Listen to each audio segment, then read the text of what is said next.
toutes, bonsoir à tous. Bienvenue dans la 9e vidéo de lecture de texte. Et oui, déjà. Ce soir, comme convenu, je vous l'avais annoncé la semaine dernière, je vais vous lire une lettre. J'ai lancé cet appel, j'ai reçu plusieurs propositions et la lettre que j'ai sélectionnée, c'est la lettre de Amadou Hampâté-Bâ, l'écrivain malien qui avait fait une lettre aux jeunes, à la jeunesse, et vraiment qui est forte, qui vraiment me parle et qui va sûrement vous parler également, surtout en ces temps où on vit des choses formidables. Mes chers cadets, celui qui vous parle est l'un des premiers-nés du XXe siècle. Il a donc vécu bien longtemps, et comme vous l'imaginez, vu et entendu beaucoup de choses de par le vaste monde.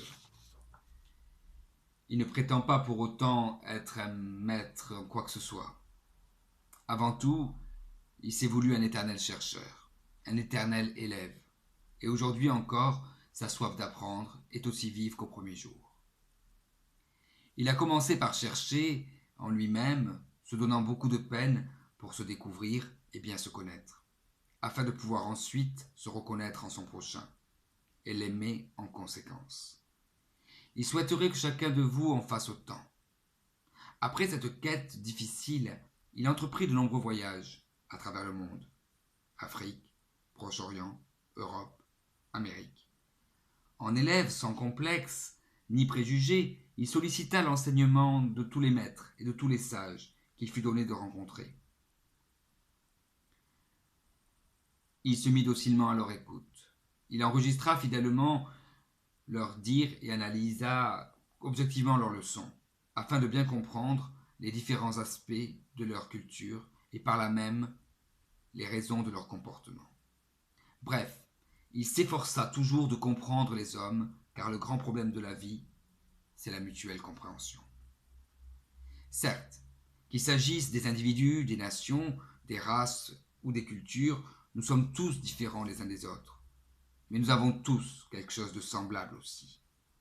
Et c'est cela qu'il faut chercher pour pouvoir se reconnaître en l'autre et dialoguer avec lui. Alors, nos différences, au lieu de nous séparer, deviendront complémentarité et source d'enrichissement mutuel. De même que la beauté d'un tapis tient à la variété de ses couleurs, la diversité des hommes, des cultures et des civilisations fait la beauté et la richesse du monde. Des hommes. Combien d'ennuyeux et monotone serait un monde uniforme où tous les hommes, calqués sur le même modèle, penseraient et vivraient de la même façon, n'ayant plus rien à découvrir chez les autres? Comment s'enrichirait-on soi-même? À notre époque, si grosse de menaces de toutes sortes, les hommes doivent mettre l'accent non plus sur ce qui les sépare, mais sur ce qu'ils ont de commun. Chacun dans le respect de l'identité de chacun, la rencontre et l'écoute de l'autre est toujours plus enrichissante, même pour l'épanouissement de sa propre identité, que les conflits ou les discussions stériles pour imposer son propre point de vue. Un vieux maître d'Afrique disait « Il y a ma vérité et ta vérité, qui ne se rencontreront jamais. La vérité se trouve au milieu. » Pour s'en approcher, chacun doit se dégager un peu de sa vérité pour faire un pas vers l'autre.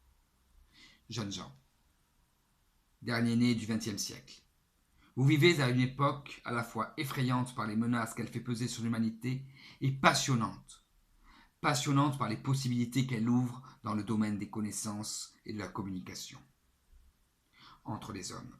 La génération du XXIe siècle connaîtra une fantastique rencontre de races et d'idées. Selon la façon dont elle assimilera ce phénomène, elle assurera sa survie ou provoquera sa destruction par les conflits meurtriers. Dans ce monde moderne, personne ne peut plus se réfugier dans sa tour d'ivoire. Tous les États, qu'ils soient forts ou faibles, riches ou pauvres, sont désormais interdépendants, ne serait-ce que sur le plan économique, ou face au danger d'une guerre internationale. Qu'ils veuillent ou non, les hommes sont embarqués sur un même radeau. Qu'un ouragan se lève, et tout le monde sera menacé à la fois. Ne vaut-il pas mieux essayer de se comprendre, de s'entraider mutuellement, avant qu'il ne soit trop tard? L'interdépendance même des États impose une complémentarité indispensable des hommes et des cultures. De nos jours, l'humanité est comme une grande usine où l'on travaille à la chaîne. Chaque pièce, petite ou grande, a un rôle défini à jouer qui peut conditionner la bonne marche de toute l'usine. Actuellement, en règle générale, les blocs d'intérêt s'affrontent et se déchirent. Il vous appartiendra peut-être, ô jeunes gens, de faire émerger peu à peu un nouvel état d'esprit davantage orienté vers la complémentarité et la solidarité, tant individuelle qu'internationale. Ce sera la condition de la paix, sans laquelle il ne saurait y avoir de développement. La civilisation traditionnelle, je parle surtout de l'Afrique et de la savane au sud du Sahara, que je connais plus particulièrement, était avant tout une civilisation de responsabilité et de solidarité à tous les niveaux. En aucun cas, un homme, quel qu'il soit, n'était isolé. Jamais on n'aurait laissé une femme, un enfant, un malade ou un vieillard vivre en marge de la société, comme une pièce détachée. On lui trouvait toujours une place au sein de la grande famille africaine, où même l'étranger de passage trouvait gîte et nourriture. L'esprit communautaire et le sens du partage présidaient à tous les rapports humains. Le plat de riz, si modeste fut-il, était ouvert à tous. L'homme s'identifiait à sa parole, qui était sacrée. Le plus souvent, les conflits se réglaient pacifiquement grâce à la palabre. Se réunir pour discuter, dit l'adage, c'est mettre tout le monde à l'aise et éviter la discorde. Les vieux arbitres respectés veillaient au maintien de la paix dans le village. Paix.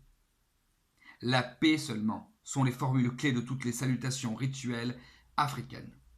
L'un des grands objectifs des initiations et des régions traditionnelles était l'acquisition par chaque individu d'une totale maîtrise de soi et d'une paix intérieure, sans laquelle il ne saurait y avoir de paix extérieure. C'est dans la paix, et dans la paix seulement, que l'homme peut construire et développer la société, alors que la guerre ruine en quelques jours ce que l'on a mis des siècles à bâtir. L'homme était également considéré comme responsable de l'équilibre du monde naturel environnant. Il lui était interdit de couper un arbre sans raison, de tuer un animal sans motif valable. La terre n'était pas sa propriété, mais un dépôt sacré, confié par le Créateur et dont il n'était que le gérant. Voilà une notion qui prend aujourd'hui toute sa signification si l'on songe à la légèreté avec laquelle les hommes de notre temps épuisent les richesses de la planète et détruisent ses équilibres naturels. Certes, comme toute société humaine, la société africaine avait aussi ses tares, ses excès et ses faiblesses. C'est à vous, vous jeunes gens, les jeunes filles, adultes de demain, qu'il appartiendra de laisser disparaître d'elles-mêmes les coutumes abusives, tout en sachant préserver les valeurs traditionnelles positives. La vie humaine est comme un grand arbre, et chaque génération est comme un jardinier. Le bon jardinier n'est pas celui qui déracine, mais celui qui, le moment venu, sait élaguer les branches mortes et au besoin procéder judicieusement à des greffes utiles. Couper le tronc serait se suicider. Renoncer à sa personnalité propre pour endosser artificiellement celle des autres, sans y parvenir jamais tout à fait. Là encore, souvenons-nous de l'adage. Le morceau de bois a beaucoup séjourné dans l'eau. Il flottera peut-être, mais jamais ne deviendra caïman. Soyez, jeunes gens, ce bon jardinier qui sait que pour croître en hauteur et étendre ses branches dans toutes les directions de l'espace, un arbre a besoin de profondes et puissantes racines. Ainsi, bien enraciné en vous-même, vous pourrez sans crainte et sans dommage vous ouvrir vers l'extérieur, à la fois pour donner et pour recevoir. Pour ce vaste travail, deux outils sont indispensables. Tout d'abord, l'approfondissement et la préservation de vos langues maternelles, véhicule irremplaçable de nos cultures spécifiques. Ensuite, la parfaite connaissance de la langue héritée de la colonisation. Pour nous, la langue française. Tout aussi irremplaçable, non seulement pour permettre aux différentes ethnies africaines de communiquer entre elles et de mieux se connaître, mais aussi pour nous ouvrir vers l'extérieur, sur l'extérieur, et nous permettre de dialoguer avec les cultures du monde entier. Jeunes gens d'Afrique et du monde.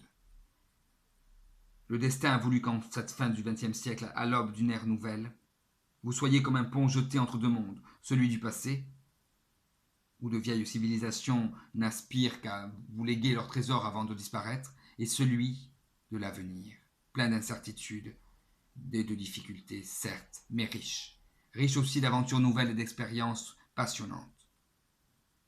Il vous appartient de relever le défi et de faire en sorte qu'il y ait non rupture mutilante, mais continuation sereine et fécondation d'une époque par l'autre.